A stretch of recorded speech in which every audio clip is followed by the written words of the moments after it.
Imagine teaching a child the intricate mechanics of how to steer a car. Okay, I'm picturing it. Right, so you spend hours making sure they memorize the rules of the road. You test them on their ability to read the dashboard perfectly. You ensure they know exactly how the engine works. All the technical stuff. Exactly, Yeah. but you never actually give them a destination to drive to. Oh, wow. You just teach them to operate the machine and hope they figure out where to go on their own. And honestly, that is essentially what we do with childhood literacy in modern education. Wow, that's spot on. We teach them to read, but we rarely teach them how to use that reading to actually navigate their lives, right? Or like to lead others. Exactly. It's all mechanics and no map. Because, looking through these sources, their goal isn't just to churn out fast readers. Right. It's to mold what they refer to as future leaders. Which highlights a massive gap in how we structure development right now. Right. I mean, we treat acquiring a skill and applying that skill as two completely separate universes. Oh, totally. You have your dedicated reading block in the morning, and maybe, just maybe, if there's time, a character-building assembly once a month. Right, and the two never speak to each other. Exactly. So bringing those two traditionally siloed fields into one cohesive ecosystem, that is a very different approach. Yeah. You're taking abstract concepts found in literature and forcing them to become concrete behavioral choices. It really centers around this motto they use in the materials, which is learn it, live it, lead it. I love that. Yeah. When I was going through the curriculum overview, I couldn't help but think of it as a dual engine system for a child's development. Okay, unpack that a little. So the reading aspect, the literacy, that's the first engine, it builds the mind's capacity, right? It gives them the vocabulary, the comprehension, the raw intellectual fuel. But leadership is that second engine that builds the character's direction. It actually steers the ship. Because you can have all the reading capacity in the world, but without direction, you're just spinning your wheels in the driveway. Which is why the mechanics of the program are so vital to understand for anyone listening. Because the true innovation here isn't simply teaching kids to decode words on a page. Right. That's the baseline. Exactly. That's the baseline expectation of any literacy program. The innovation is the structured extraction of themes from those words, and then the immediate application of those themes to their daily lives. That's how you build lasting habits. So let's get into that machinery then. How do they actually do this? Yeah, let's look at the structure. The sources outline that the program is built on 8 core lessons, the 8 core values. These are so important. Let's list them out because the selection here is incredibly intentional. So it's be curious, be kind, be brave, be a good listener, be honest, be creative, be a team player, and keep growing.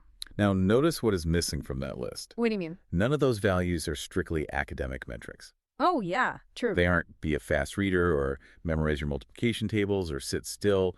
They are entirely focused on personal and interpersonal strengths. I look at that list of 8 values, and I don't just see like a motivational poster you'd hang on a classroom wall.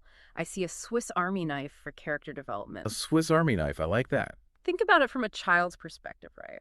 You're sending a kid out into the wild, unpredictable world of a school playground or maybe a chaotic group project. Oh, yeah, the trenches. Exactly. They are going to encounter a dozen different types of social friction before lunch. It's like giving them a Swiss Army knife, but more importantly, teaching them the situational awareness to know when to pull out the tweezers versus the screwdriver. That situational awareness is the crucial piece, because a tool is entirely useless if you don't realize you're holding it when a problem actually arises. Right. If a kid doesn't understand a math problem, they need the psychological trigger to flip out the Be Curious tool and ask a question instead of just shutting down. Or if they see a classmate sitting alone, they need to recognize that this is the exact moment the Be Kind tool clicks open. Or if they're nervous about standing up for a friend, they pull up the Be Brave tool. Exactly. It equips them with multiple distinct mechanisms to handle completely different social and emotional situations. But the real question is, how do you train a child to remember they have those tools? Right. It's easy to forget in the moment. Exactly.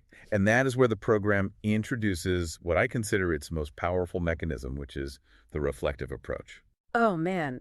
This completely blew my mind when I read it in the materials. It is so simple, but it carries so much weight. It really does. So every single week, the future leaders are required to pause and reflect by asking themselves one highly specific question. And it's a big one. It is. The question is, what did I do this week to become who I want to be? Just let that sink in for a second. I know, right? What did I do this week to become who I want to be? That is a heavy question for a child, or honestly for anyone to answer. It's profound because it fundamentally alters the typical evaluation feedback loop. Think about the traditional gold star system we use in schools. Yeah, the classic behavioral chart. Right. A child reads a book, they behave in class, they get a gold star, and they feel good because the teacher's happy. The feedback loop is entirely external. It's always, did you get an A or did your parents say good job? But the problem is the moment the teacher leaves the room or like the gold stars run out, the motivation vanishes because the authority figure isn't there to dispense the validation anymore. That is the exact flaw of external validation based on performance metrics. By forcing the child to ask themselves, what did I do to become who I want to be? The program executes this brilliant psychological shift. It moves the locus of control. Exactly. It moves the locus of control from external validation to internal identity building. The child isn't asking, did the teacher see me be brave? They're asking, did I see me be brave? The gold star is coming from inside the house. Wow, the gold star is coming from inside the house. I love that. It's no longer about pleasing an authority figure. It's about aligning their own actions with their ideal future self. The accountability is entirely internal. It creates a cognitive bridge between the abstract learning, like reading a story about honesty, and their own real-life lived experiences. Right.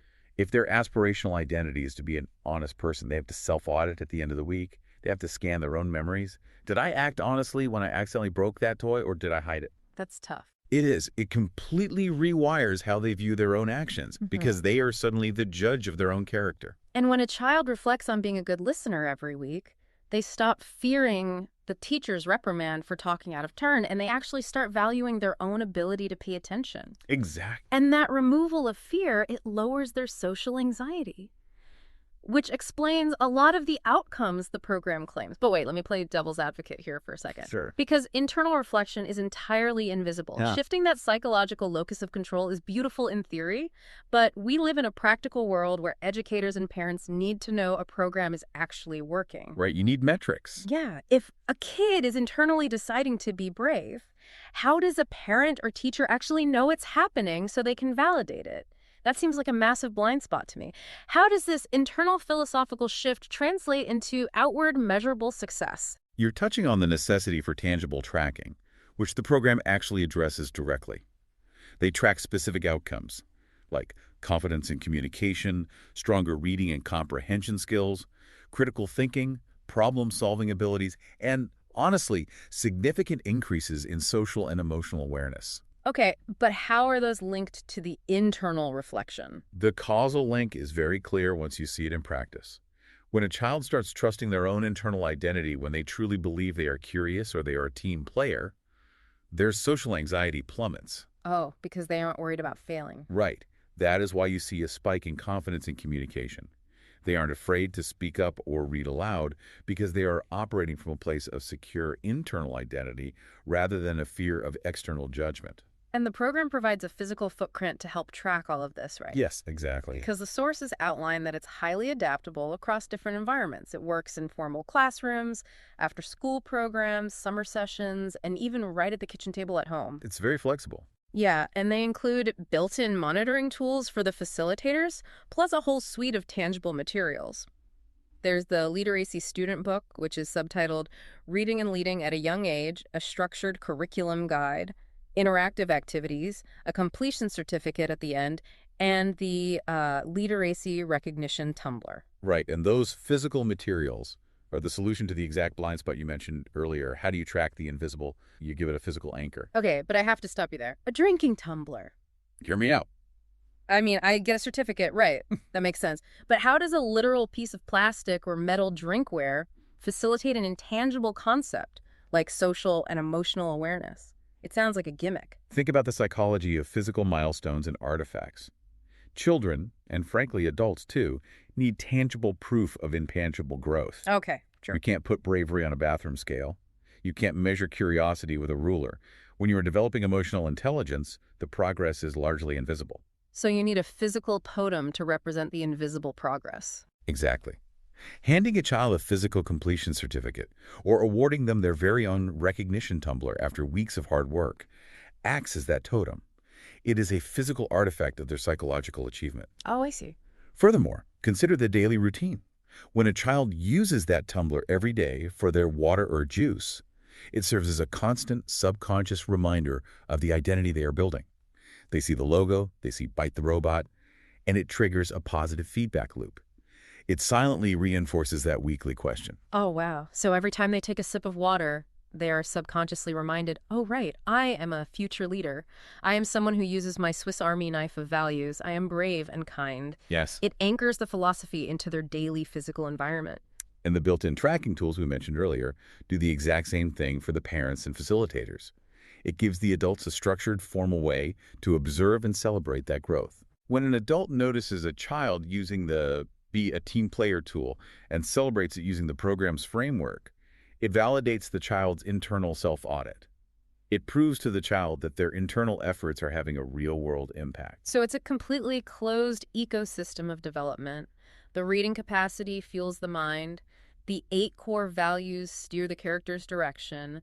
The weekly reflection builds the internal locus of control. And the physical tools and tracking validate the invisible growth. That's the whole picture. It really is the motto, learn it, live it, lead it, playing out in real time. It forms a comprehensive blueprint. By blending literacy with leadership, you are ensuring that these future leaders have both the intellect to understand complex problems and the character to actually solve them. Which perfectly encapsulates the ultimate mission of the Future Leaders Academy based on the sources we've reviewed today. Their goal isn't just to bump up reading percentiles on a standardized test. No, not at all. They are actively trying to create a generation of thoughtful, capable, and compassionate individuals who can make a positive impact, whether they were in their schools, their homes, or their communities. And because the program is so adaptable, that locus of control holds up whether they are in the structured environment of a classroom or the completely chaotic environment of a summer camp cabin. Yeah, that's a great point. So whether you are an educator out there right now looking for a way to give your lesson plans actual direction instead of just capacity, or maybe you're a parent wanting a framework to foster a little more bravery and honesty at home, this deep dive shows that resources like Leader-Acy offer a really compelling philosophy. Absolutely. You are giving them the map, not just teaching them how to read the street signs. It just emphasizes that education doesn't have to be siloed. Yeah. You can teach skills and character simultaneously. For sure. But before we wrap up this deep dive into the source material, I want to leave you with one final thought. We've spent this entire time analyzing how brilliantly this psychological framework works for kids. Yeah, we've covered a lot of ground. We've talked about shifting the locus of control, the situational awareness of the 8 core values, and finding tangible proof for intangible growth. But let's take that core mechanism, the reflective approach, and turn it back onto you right now. Oh, turning the tables. Forget about the kids for a second. If you had to pause today, look at your own life, and answer the Leader-Acy weekly question, what did I do this week to become who I want to be? What would your answer be? That's a powerful question. It really is. Yeah. Turns out that's a question not just for future leaders, but for all of us.